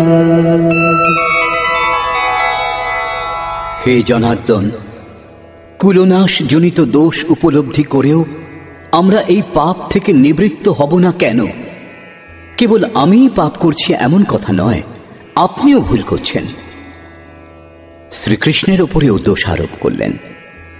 এখনো অর্জুন নিজেকে বুদ্ধিতে শ্রীকৃষ্ণের চেয়ে কম মনে করছেন না। প্রত্যেক নতুন সাধক সদ্গুরুর শরণাগত হবার পরে এই ধরনের তর্ক করেন এবং নিজে যে কম জানেন তা ভাবেন না। একথাই অর্জুনও বলছেন যে এরা না বুঝুক, কিন্তু আমরা তো বুদ্ধিমান। কুলনাশ জনিত দোষের ওপর আমাদের অবশ্যই বিচার করা উচিত। কুলনাশে কি কি দোষ হয়? কুলক্ষয়ে প্রণশ্যন্তি কুলধর্মাঃ সনাতনাঃ ধর্মে নষ্টে কুলম কৃৎস্নম অধর্মো বিভবত্যুত। কুলনাশে সনাতন কুলধর্ম নষ্ট হয়। অর্জুন কুলধর্ম, কুলাচারকেই সনাতন ধর্ম বলে মনে করেছিলেন। ধর্ম নষ্ট হলে সম্পূর্ণ কুলকে পাপ দাবিয়ে দেয়। অধর্মাভিভবাৎ কৃষ্ণ प्रदुष्यन्ति कुलस्त्रियः स्त्रीषु दुष्टासु आर्ष्णेय जायते वर्णसंकरः। হে কৃষ্ণ, পাপের বৃদ্ধি হলে কুলস্ত্রীগণ কলুষিত হয়। হে বার্ষ্ণেয়, স্ত্রীগণ কলুষিত হলে বর্ণসংকর উৎপন্ন হয়। অর্জুনের দৃষ্টিকোণে কুলস্ত্রীগণ কলুষিত হলে বর্ণসংকর দেখা দেয়, কিন্তু শ্রীকৃষ্ণ এই সিদ্ধান্তের খণ্ডন করে আরো বলছেন, আমি অথবা স্বরূপ স্থিত মহাপুরুষ যদি আরাধনাক্রমে ভ্রম উৎপন্ন করেন তাহলে বর্ণসংকর দেখা দেয়। বর্ণসংকরের দোষের ওপর অর্জুন আলোকপাত করছেন।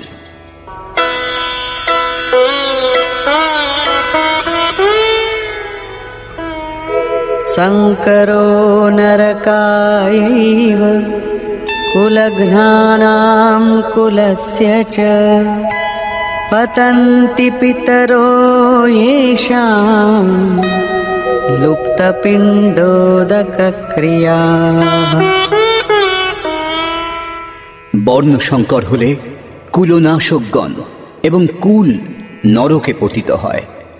যাদের পিণ্ডক্রিয়া লুপ্ত হয়েছে তাদের পিতৃপুরুষগণ পতিত হন, বর্তমান নষ্ট হয়, পিতৃপুরুষগণ স্খলিত হন এবং উত্তর পুরুষদেরও পতন হবে। শুধু তাই নয়, दोषैरेतैः कुलघ्नानां वर्णसंकरकारकैः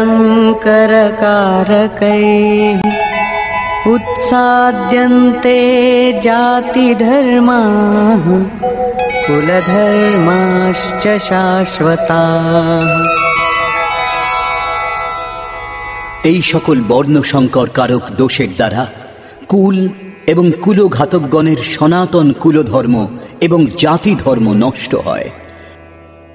অর্জুন মনে করতেন কুলধর্ম সনাতন, কুলধর্মই শাশ্বত, কিন্তু শ্রীকৃষ্ণ একথা খণ্ডন করে বললেন, আত্মাই সনাতন শাশ্বত ধর্ম।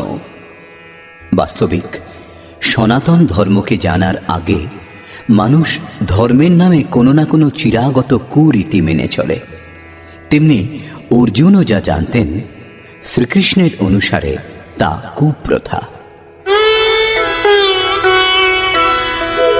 उत्सन्नकुलधर्माणां मनुष्याणां जनार्दन नरके नियतं वासो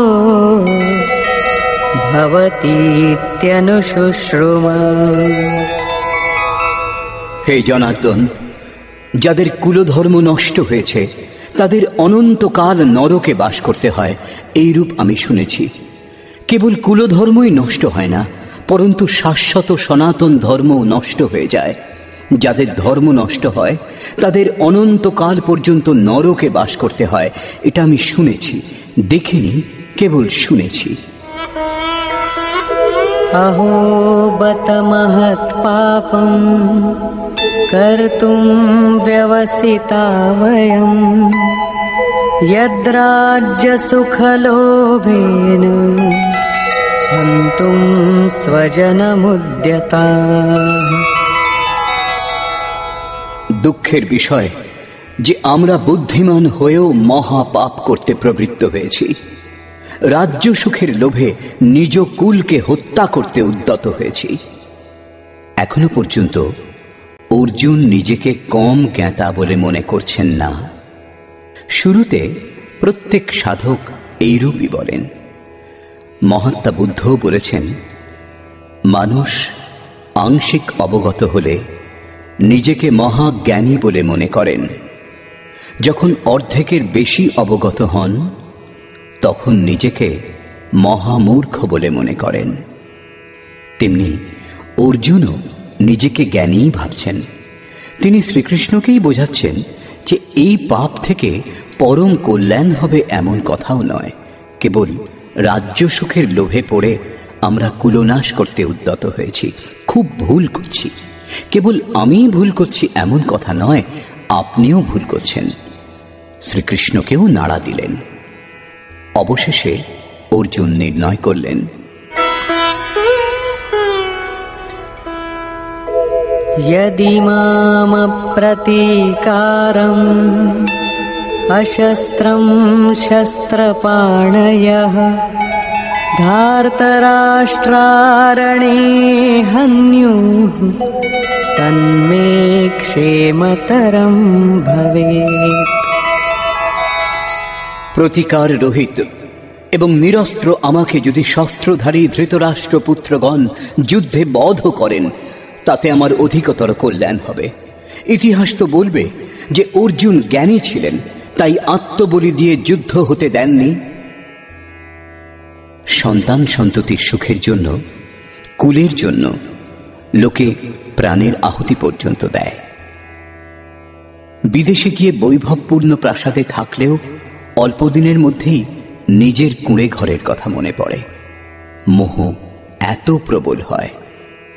তাই অর্জুন বললেন যে শস্ত্রধারী ধৃতরাষ্ট্রপুত্রগণ প্রতিকারে অনিচ্ছুক আমাকে যদি যুদ্ধে বধ করেন, তবু তা আমার জন্য অতি কল্যাণকর হবে। পরিবার তো সুখী থাকবে। সঞ্জয় উবাচ।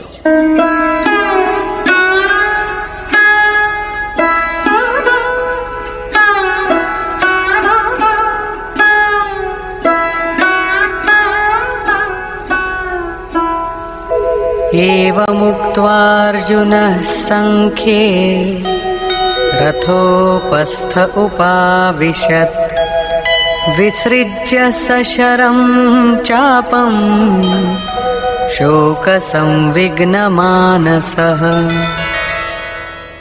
সঞ্জয় বললেন, রণভূমিতে শোকসন্তপ্ত অর্জুন এইরূপ বলে ধনুর্বাণ ত্যাগ করে রথের পশ্চাৎ ভাগে বসে পড়লেন, অর্থাৎ ক্ষেত্রজ্ঞের সংঘর্ষ থেকে সরে দাঁড়ালেন। নিষ্কর্ষ। গীতা শাস্ত্রে ক্ষেত্রজ্ঞের যুদ্ধের বর্ণনা করা হয়েছে। ঈশ্বরীয় বিভূতি সম্পন্ন ভগবৎ স্বরূপের সম্যক দর্শন করবার গায়ন হল এই গীতা শাস্ত্র। যে ক্ষেত্রে এই গায়ন সম্পাদন করা হয়, সেই যুদ্ধক্ষেত্র এই শরীর, যার অন্তরালে দুটি প্রবৃত্তি বিরাজমান, ধর্মক্ষেত্র এবং কুরুক্ষেত্র। যুদ্ধে প্রবৃত্ত সেনাসমূহের স্বরূপ এবং তাদের শক্তির আধার বর্ণিত হয়েছে। শঙ্খধ্বনির মাধ্যমে এদের পরাক্রম নির্ধারিত করা হয়েছে। তদনন্তর যে সেনার সঙ্গে যুদ্ধ করাচ্ছিল তাদের নিরীক্ষণ করা হল। এদের গণনা 18 অক্ষৌহিনী, অর্থাৎ প্রায় 6.5 আরব বলা হয়, কিন্তু এরা অনন্ত। এই প্রকৃতির দৃষ্টিকোণ দুটি, একটি ইষ্টন্মুখী প্রবৃত্তি, দৈবী সম্পদ, দ্বিতীয়টি বহির্মুখী প্রবৃত্তি, আসুরী সম্পদ। দুটিই প্রকৃতি, একটি ইষ্টের দিকে উন্মুখ করে, পরম ধর্ম পরমাত্মার দিকে নিয়ে যায়, অন্যটি প্রকৃতিতে বিশ্বাস করায়। প্রথমে দৈবী সম্পদের বৃদ্ধি করে আসুরী প্রবৃত্তিগুলিকে নিঃশেষ করা হয়। তারপর শাশ্বত সনাতন পরব্রহ্মের দিগদর্শন এবং তাঁতে স্থিতি লাভের পর দৈবী প্রবৃত্তিগুলির প্রয়োজনীয়তাও ফুরিয়ে যায় এবং যুদ্ধের পরিণাম দৃষ্টিগোচর হয়। সৈন্য নিরীক্ষণের সময় অর্জুন কেবল নিজের পরিবারকেই দেখতে পেয়েছিলেন। যাদের বধ করার কথা ছিল তারা স্বজনই ছিলেন। জীবের যত দূর পর্যন্ত সম্বন্ধ থাকে, জগতের বিস্তারও তার জন্য তত দূর পর্যন্তই হয়। অনুরাগের আরম্ভিক অবস্থায় পারিবারিক মোহই বাধা দেয়। সাধক যখন দেখেন পরিবারের মধুর সম্বন্ধ থেকে তার এত দূর বিচ্ছেদ হবে যেন তা কখনো ছিল না, তখন তিনি ব্যাকুল হন। স্বজনের প্রতি আসক্তি ত্যাগ করার পথে যত রকমের অকল্যাণই দেখতে পান, তিনি কুপ্রথার মাধ্যমে নিজেকে বাঁচাবার চেষ্টা করেন। ঠিক যেমন অর্জুন করেছিলেন। তিনি বলেছিলেন, কুলধর্মই সনাতন ধর্ম। এই যুদ্ধ হলে সনাতন ধর্ম লোপ পাবে, কুলস্ত্রীগণ ভ্রষ্টা হবে এবং বর্ণসংকর উৎপন্ন হবে। তাদের জন্ম কুল ও কুলনাশকদের অনন্তকাল পর্যন্ত নরকে বাস করার জন্যই হয়ে থাকে। অর্জুন নিজ বুদ্ধি অনুসারে সনাতন ধর্মের রক্ষার জন্য ব্যাকুল ছিলেন। তিনি শ্রীকৃষ্ণকে অনুরোধ করলেন যে আমরা বুদ্ধিমান হয়ে এই মহাপাপ কেন করব, অর্থাৎ শ্রীকৃষ্ণও পাপ করতে যাচ্ছেন। অবশেষে পাপ থেকে বাঁচবার জন্য আমি যুদ্ধ করব না, এই কথা বলে অর্জুন ধনুর্বাণ ত্যাগ করে হতাশ হয়ে রথের পশ্চাৎভাগে বসে পড়লেন। ক্ষেত্রজ্ঞের সংঘর্ষ থেকে সরে দাঁড়ালেন। টিকাকারগণ বর্তমান অধ্যায়ের নামকরণ অর্জুন বিষাদ যোগ করেছেন। অর্জুন অনুরাগের প্রতীক। সনাতন ধর্মের জন্য ব্যাকুল অনুরাগীর বিষাদ যোগই কারণ হয়। এই বিষাদ মনুর হয়েছিল। হৃদয় বহুত দুঃখ লাগ, জন্ম গয়ো হরি ভগত বিনু। সংশয় পড়েই মানুষ বিষাদ করে। অর্জুনের সন্দেহ হয়েছিল যে বর্ণসংকর উৎপন্ন হবে, যারা নরকে নিয়ে যাবে, সনাতন ধর্ম লোপ পাবে, এমন বিষাদও তার হয়েছিল। অতএব সংশয় বিষাদ যোগের সামান্য নামকরণ বর্তমান অধ্যায়ের জন্য উপযুক্ত বলে মনে হয়। অতএব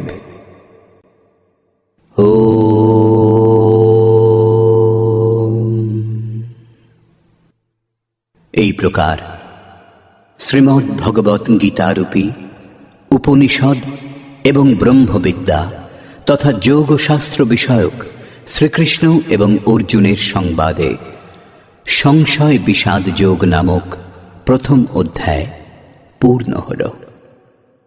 এই প্রকার শ্রীমৎ পরমহংস পরমানন্দজির শিষ্য স্বামী অর্গড়ানন্দকৃত শ্রীমদ্ ভগবত গীতার ভাষ্য যথার্থ গীতাতে সংশয় বিষাদ যোগ নামক প্রথম অধ্যায় সমাপ্ত হল।